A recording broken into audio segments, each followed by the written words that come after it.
German. Hello, Hamburg, what's up? What's up? Hamburg, meine Perla. You guys are my pearl. I'm so excited to be here today. Philip, what an amazing show. You guys look beautiful out there. The content has seemed to be amazing. I'm going to sit this down and begin. My name is Bonin Bough, and I am the Chief Media and E-Commerce Officer for Mondelez International. I'm not the CMO, that's my boss. Don't let her know that Philip called me that, or I'll be fired, and you won't see me here again. So let's just focus, people, let's focus. What I want to talk to you today about is this idea of hackonomy, and the notion of how do we create value by breaking things. And I want to take you back to an earlier day. So if you were a marketing executive in the 1950s, and I came into your office and I said, you know what, I really want you to invest in this thing called television. You'd laugh me out of your office and you'd tell me, you know what, I don't need your television. This thing called radio works really well for me. But what's interesting is that three brave marketers, Kraft, Unilever, and P&G, decided to jump into TV early because what they saw was that consumer consumption began to eclipse where organizational investment was in television. And as a result of that, they built competitive advantage that grew their business for the next 60 years. And I would argue that we are in the midst of the exact same thing. In fact, 23% of media is consumed on a mobile device, but less than 1% of spending actually goes to mobility right now. Which means that the world looks something like this, right? This is the boardroom. There's probably the CEO in the front that says, you know what? I think we need a mobile strategy. And then finally somebody looks up from their mobile device very distracted and says, I'm sorry, but did you say something? But what's interesting is this is not just an example of boardrooms. It's actually an example of society at large. We have become the most distracted society in human history. But what I love about humans is we'll never admit that we're wrong. We'll never tell you that we're distracted. We'll tell you, no, keep talking to me while I text because I'm doing something I like to call multitasking. Yes, I'm multitasking, but in reality, they're lying to you. There was a study that was done by the American Psychiatric Association. And what they did was they took two groups. They asked one group to use their mobile phone and multitask, and they asked the second group to smoke marijuana. And there was a 10-point drop in IQ of those who use mobile phones to multitask, which was twice as much as those that smoke marijuana. So the point here, people, is that you're better off being a pothead than pretending that you can multitask. But even in the, what? Yes, a few people in the front are. Sorry, I don't condone that. My point is, even in front of these facts, when I tell senior leaders, they still ask me the same question. They say, but Bonin, is mobile at scale? I said, good question. So I did a little bit of research. Turns out there are 7 billion people on Earth. 5.1 billion own a cell phone, but only 4.2 billion own a toothbrush. Which means there are a billion people on this planet that didn't get the text message of the importance of hygiene. That's what I'm just saying. It also means that if we believe toothbrushes are at scale, then clearly mobile phones are. What's more interesting is that the pace of growth that we've seen from these channels. So it took 2 years to reach 50 million consumers, but it took radio, 38, TV, you can read the numbers. What's interesting is this is just the iPhone, which is arguably probably the third most important OS as we move forward. It'll probably go Android, Microsoft. Any Microsoft people in the room? Raise your hand. Yeah, I just say that for you guys. It probably won't be Microsoft, but I just want to make you guys feel happy about yourself, right? No, I'm just kidding. It probably will be. Anyway, more phones are turned on every single day than babies are born. And so the pace at which we're seeing these platforms adopted is what's shocking. I love this slide. It says, honk if you love Jesus, text while driving if you want to meet him. Even our religious institutions understand the importance of mobility, but yet big organizations fail to react. How many people in here have ever felt that their phone was vibrating, but when they reached in their pocket to look at it, it wasn't? Raise your hand. Raise your hands high. That has to be everybody in the audience. Are you kidding me?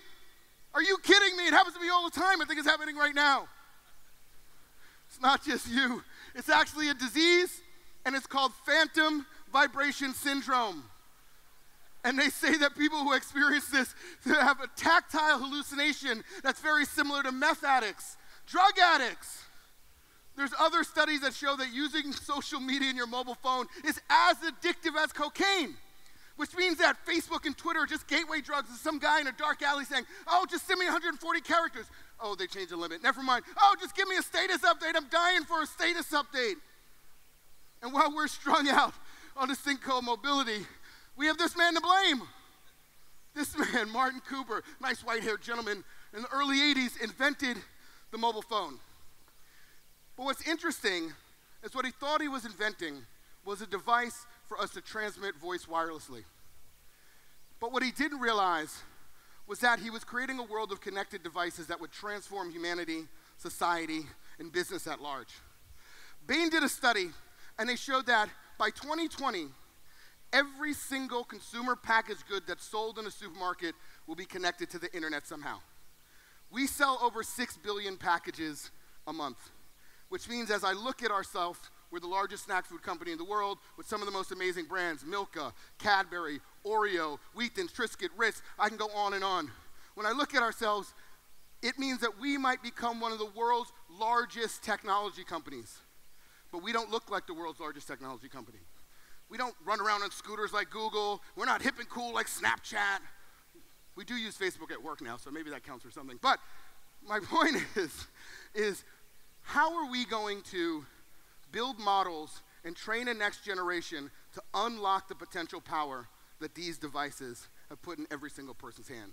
And that's what wakes me up every single day, because what I worry is that the institutions that are supposed to be graduating the next leaders are not preparing them for the generation that lies ahead. Less than 1% of course descriptions from the top 100 business schools even use the word mobile, emerging, or digital technology. So we're graduating MBAs into the world that aren't prepared for this next generation of leadership. And then they enter into the doors of organizations that look like mine, and we tell them, we want innovation, drive innovation. But in reality, what we want is incrementality. Don't take risk. Do what we've always done, just do it slightly better. Well, that doesn't transform organizations. That doesn't disrupt industries. So how do we begin to think about how we're going to transform our organizations for this next generation? So what I did was I began to go and look, and I said, what are the most disruptive organizations on the planet, and how do I understand what makes them move? So first of all, what's interesting is that these companies, and I guess Uber should be on here, and Airbnb, and you name it, so on and so forth, have been able to create value in shorter periods of time than organizations that have been on the planet for over 100 years. In fact, Radio Shack is no longer here with us, right? So Radio Shack actually died off about 6 months ago. What else is interesting is that it happens to have nothing to do with the amount of time that the organization was around. So here's a mailbox that was bought in less than 4 months for $100 million. I'll take that, $100 million in 4 months. I'll take that all day long. It also has nothing to do with the number of people. So here are 13 people who created Instagram who sold it for $1 billion, right? I'll take that too, by the way. It also has nothing to do with the industry specifically. We are now beginning to see all types of industries be transformed. The fourth industrial revolution, the transformation of the industrial complex by platforms like MakerBot that was sold for $403 million. It also has nothing to do with geography. In fact, there are over 100 places on this planet that are similar to Silicon Valley. Silicon Alley, Silicon Lane, Silicon Beach, Silicon River, Silicon Forest. First of all, with all this intelligence, come up with something more than just Silicon something, please. We owe it to ourselves. It also has nothing to do with age. What do all these kids have in common? They're all founders. In fact, the kid on your far left created an app called Bustin' Jeeber. You guys laugh. He gave a TED Talk. I'm here talking to you guys. I'm just saying that's kind of where my career is at. Anyway, it also has nothing to do with education. As you guys know, Peter Thiel is paying kids to not go to college. He's saying, don't go to college. I think I can create greater value out of your mind than even the educational system can. And he's right. When you look at folks like Zucks, who dropped out, when you look at folks like Sergey, when you look at folks like Karp from Tumblr, he didn't even finish high school, and he sold Tumblr for $1 billion. Now I know what you're saying. Look, Bonin, Marissa Mayer will buy anything. And you're probably right. Is Marissa here? Okay, we're actually friends. What's also interesting is that even rock stars believe that coders are today's rock stars, that the future of culture is actually being driven by this generation. by the creators that are in this room, and they're right. And when you begin to look at the magazines that represent cultural icons, you have things like Biz on Billboard, Rolling Stone, you have Campaign Magazine with Bonin Bough on the cover. You guys aren't familiar with that? Maybe you, that was such a, maybe you know this one a little bit better, right? Come on. Come on. You guys are a tough crowd. Wait. So I asked myself, what does it all mean? I'm sorry, guys. Before I answer the question, I do have to take a selfie because you're such a beautiful audience, so I apologize. You're going to have to bear with me a little bit. Let me see. Smile, everybody. Okay. All right, this side. Smile. On the right, on the left. Smile. Okay, there we go. All right. I'm going to tag every single one of you in that photo, by the way. It's going to take a while, but I'm determined to make this happen, people. So what does that mean? Well, I would argue that we have to look at an organization like Facebook to begin to see the unlock. And they talk about it as the hacker way, and they hack their way to the future. Less than 1% of their journey is already done. And so I would argue that we're entering into a world that I've been calling the hackonomy. How do you begin to create value by breaking things? How do you break the process that your organizations follow? How do you break the thinking of the people inside your organization? Even how do you break yourself? How do you transform yourself on a continual basis? How do you hack yourself? And what's interesting is some of the best things on the planet have been created by hacking. So the like button was created in 24 hours through a hackathon. Open Airplane, a new service that believes that they can be the Uber of airplanes or hacking the airplane industry. I travel all the time. I'm never like, oh, you know what? I need an airplane right now. Oh, 3 minutes? Okay, good. Not every hack will work. That's my point here. But some will. Here's a guy named Stellog who's actually hacking humanity. So what Stellog has done is he actually has an ear implanted into his arm that has a Bluetooth microphone. So when his phone rings, he can actually answer his phone by talking into his ear. Hello? Hello? Can you hear me now? Into his own ear, you get that. Okay, he also has speakers that are implanted into his mouth. So when somebody talks, he moves his mouth and it's like another voice is coming out. And what he's doing is he's hacking our notion of humanity, asking us, what does it mean in the future to actually be human? Here's somebody who's actually hacking it for a different cause, which is to transform disability into ability. His name is Hugh Hare. Hugh Hare's story is really simple. He was a world-renowned mountain climber, and at 17 years old, he got stuck on a mountain with a blizzard. His best friend died, and he lost both of his legs. At that time, he was a D student. He got his first pair of prosthetics. His brother, realizing how much he loved to climb, took him out a week later, and he climbed using his prosthetics, and he made a mistake, and he chipped one of his toes. But he realized he can actually climb better with now his prosthetics. So he began to set his mind to turning disability into ability. Now as a professor, a doctorate at MIT, he's the world's first bionic. He's created a pair of bionic limbs that he believes will sell for about $3,000, and it has an app that changes its tension. It's based on how the human leg operates. It's amazing, transformational.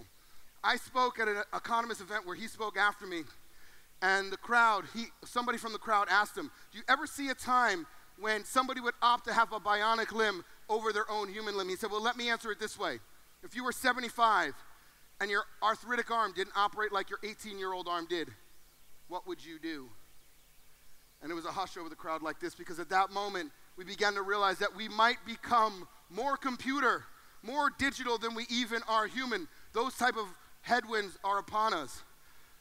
So here's Amy Webb. She's actually hacking for a different cause as well, which is to find the love of her life. And she reverse engineered her social network using platforms like Tinder and found the love of her life and wrote a story about it. And so we're hacking every single aspect of the world of humanity. So what we have to ask ourselves as digital and online professionals, what do we have to hack? What do we have to change? And I would argue that we have to hack our entire notion of media.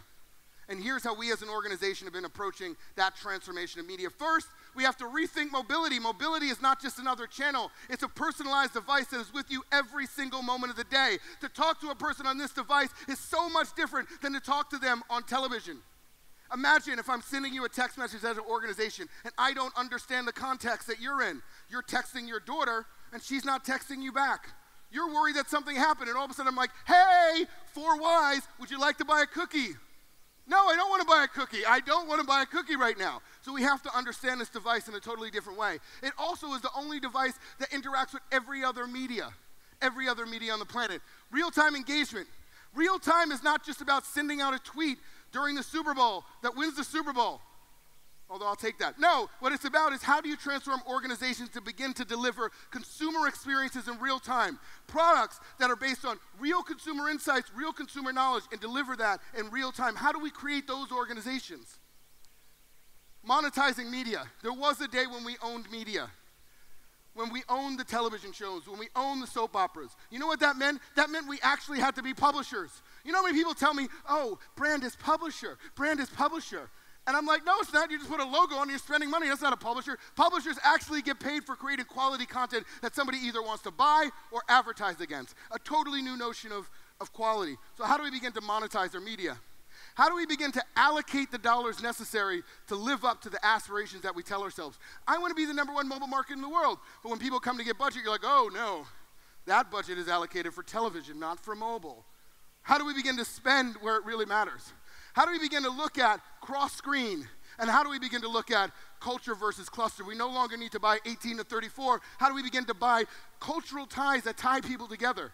Somebody who lives in Hamburg is vastly different. I don't know if this is going to work, this analogy, than somebody who lives in Berlin who's I don't know. Anyway, you get my point. Culture versus cluster. We started off by dedicating ourselves to spending 10% of all of our all of our media dollars in mobility. We announced that about 2 years ago. We have been rated the #1 mobile marketer 2 years in a row.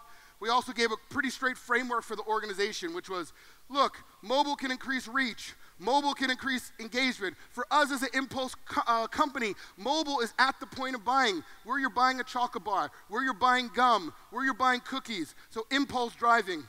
And also mobile can create loyalty. If you think about how we sell products now, we basically drop the products off at the retailer and we go, good luck, little cookie. I hope you sell, and that's it. But imagine being able to have them scan that pack when they enter store. Imagine being able to have a continual relationship with you. Mobility allows us to do that for the first time ever. Here's an example of a game. It's called Twist, Lick, and Dunk. The story of this game is really simple. 2 brand managers came into me. They said, we want to build a game on our gum business. I said, great, let me introduce you to some folks that build games. They said, no. We want to use agencies. I said, look, I love our agencies. They're our best friends, but they don't actually build games for a living. They said, no, trust us. One spent $65,000. Another one spent $250,000. One got 23,000 downloads. Another one got 40,000 downloads. I was so mad that I found a brand marketer that would partner with me, and we built this game for $250,000. But the difference was we said 3 things. 1, don't desecrate the Oreo, because if you do, I will hunt you down because I will be fired, and I don't like that. 2, if you can get the ritual of twist, lick, and dunk in, then that's great. But the most important is number 3. I want you to make the game make money.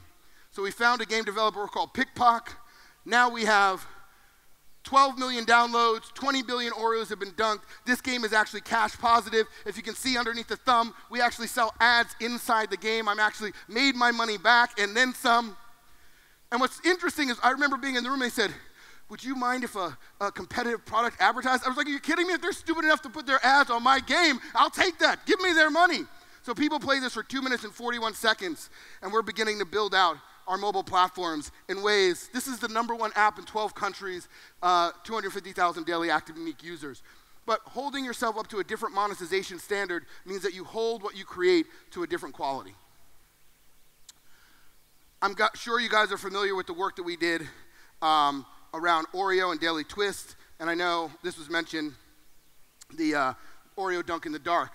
But what that actually turned into was us building an entire process to learn how to do creative in real time. So here's an example of a product called Nilla Wafers.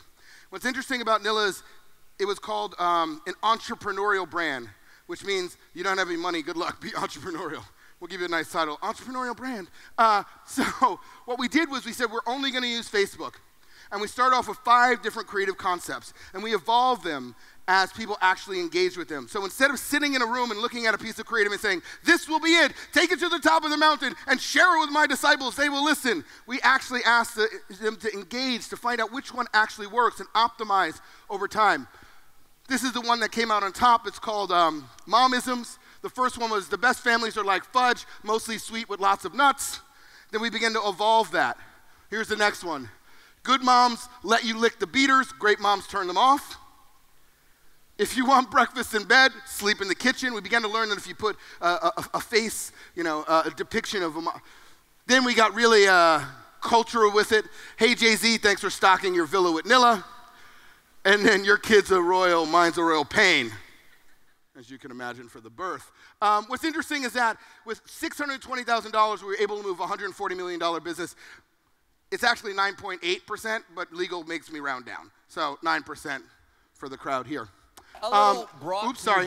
Can I go back? Then we began to move real time into video, and I'm going to show a quick example of the first learning that we had. So here, watch this. A little brought to you by credit is usually it. But tonight, we have a product too important. Because tonight, it's Wheat Thins. Wheat Thins, crunch is calling. And the call is coming from inside your mouth. Get out of there. Now I know what you're thinking. You're thinking, Steven, how important could Wheat Thins be? Yeah, I used to think that way too. Until I received this actual memo from Wheat Thins, detailing for my sponsorship purposes what the role of Wheat Thins is in our lives. And let me tell you something. You think you know Wheat Thins? You. You and the cracker you wrote in on. Okay? Now listen up. So this goes on for 7 minutes. I'm not going to play the whole thing. But what's interesting is that this was the first time that Viacom allowed us to use what they call clip and share, where we could clip a 15 to 30-second piece and we could share it out.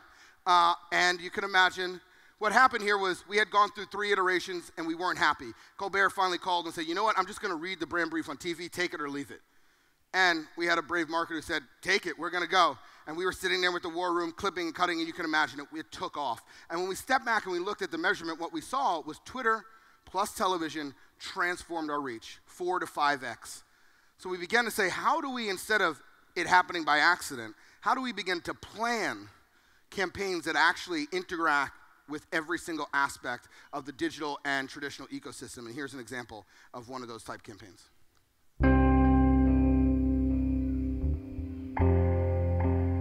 If I had to describe my parents, my dad would be like the smart one and everything. And then my papa would be, he's a funny one. It's just me and him. We kind of take it as, all right, this is all we got. This is our team right here, and nothing's gonna break this team up. American families have changed. Sometimes we get looks just from being a mixed family. And while they may look different, they're still as wholesome as ever. And who better to say this than the beloved brand American families grew up with? Honey-Made. Everyday wholesome snacks for every wholesome family. This campaign was the first time an American brand had so clearly stood up for all families. This is wholesome. And the nation took notice. Honey-Made, featuring both interracial and gay parents in an ad for graham crackers that's been viewed more than 5 million times. Honey-Made's hashtag, this is wholesome, on fire. But unfortunately, a lot of people didn't agree with our message. We were threatened with a boycott. We were called sinful. Even the right-wing conservative group 1 Million Moms calling the ad a, quote, attempt to normalize sin. But instead of backing down, we asked 2 artists to take every negative tweet, comment, and post, print them out, roll them up, and turn hate into love. And the best part was all the positive messages we received. Over 10 times as many.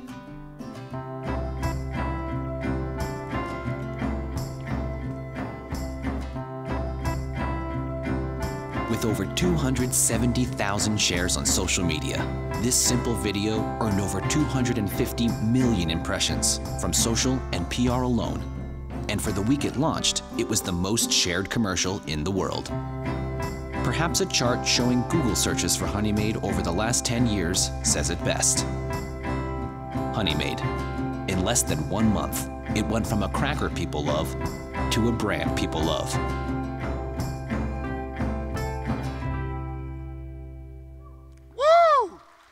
No, Gary O'Shifskin is the brand manager behind that. He is a special talent. We're very lucky to have him. I'm going to hurry up because I'm running out of time here. So let's move on really quickly. Here's another piece that we did. I talked to you about real time, and what I said was it's not about just real-time placements or social media engagements, but how do you actually create products in real time? Here's a little experiment that we did at South by Southwest on a product that you guys know called Oreo.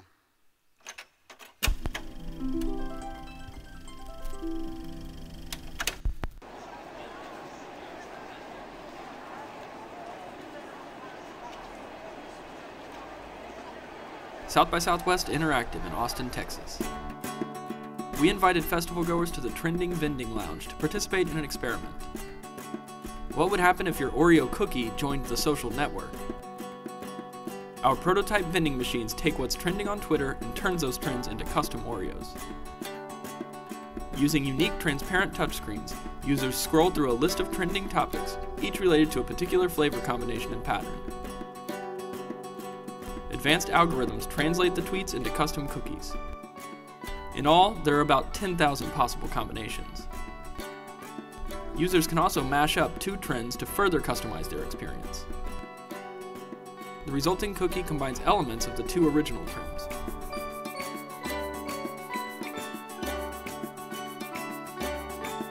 Once the user hits Make Cookie, the real magic happens. Using some repurposed 3D printing technology and a pneumatic pump system, we've enabled festival attendees to watch as their custom cookie is robotically printed and assembled.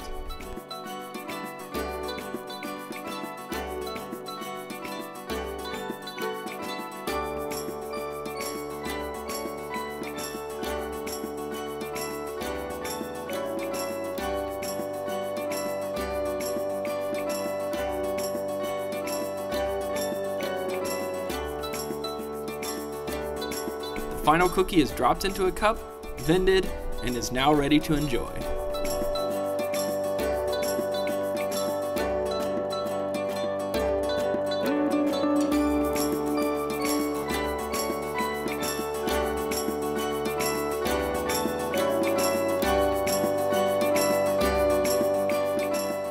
So, you know, that little experiment turned into a custom product that we ended up creating and selling this Christmas, where you could go online, you could actually customize the package, you could send a note to a consumer. It was the first time in 103 years that you were actually able to order a cookie direct to consumer. This is my get off the stage music. Okay, real quick. This only happens if you have the right culture. And so one of the things that we believe in is how do you play the music louder or hack culture. I'm gonna skip. We launched the first mobile accelerator called Mobile Futures, which ties brand marketers to brands. But what I really want to do is plug this last thing, which is our Shopper Futures Accelerator launching here in Germany. And it's the future in 90 days, and they're looking for startups to submit. And then very end is that I have a new book coming out called Text Me, where I allow consumers to text me directly so we can explore the impact that mobility has had on society at large. So at the end of the day, Alan Kay said the best way to predict the future is to invent it, and I would argue that the best way to predict the future is to hack it. Sorry about going a little over, but I like the music. Thank you, everybody. Thank you, Hamburg! Whoa!